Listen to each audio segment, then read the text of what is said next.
And welcome back to our community close-up segment. This is where we focus in on southern New England cities and towns. That's right, and today we're focusing on Bristol County, Massachusetts, and we're joined by Val Selous. She's a reporter with Dartmouth Week. Thank you for joining us today. Yeah, before we get to our conversation, though, we want to show people that the site that you work with.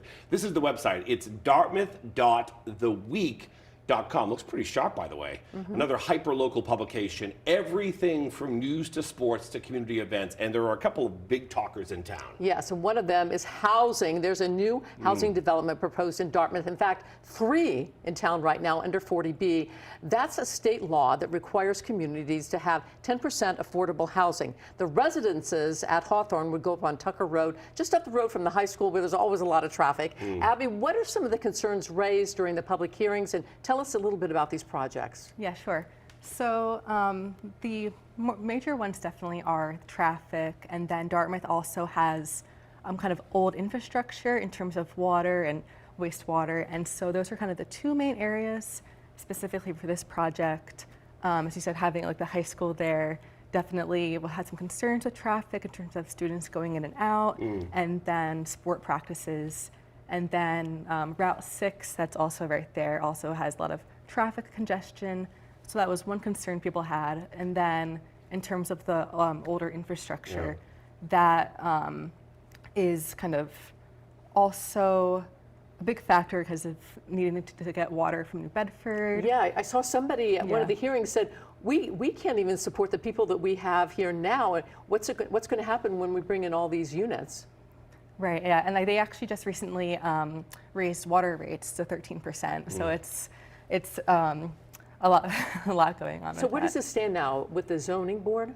Yeah, so this past Monday was the last day of the public hearing, and that closed, and then the zoning board of appeals has 40 days to either deny the project or approve it, and they can put some conditions on it, but if the developer doesn't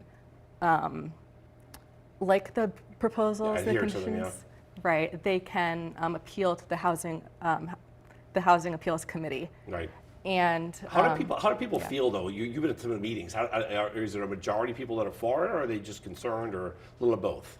The majority of people have been against it. Yeah, definitely. It's a lot of big topic in town with all the different. They don't like being told what to do. And now the school. Yeah, we want to talk about the school. The school budget is obviously approved this week, but it still leaves the district with a deficit. So are they talking about any kind of cuts in order to make this work? Yeah, so they did a couple cuts already from when they first proposed the topic. That included some cuts to their maintenance programs, music and athletics. Wow. Yeah.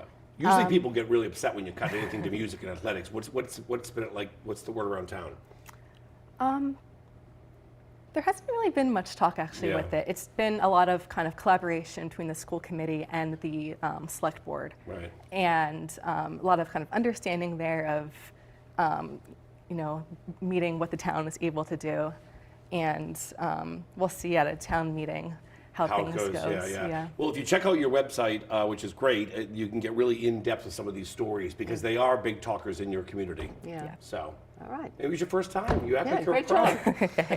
Thanks for joining us, Abby.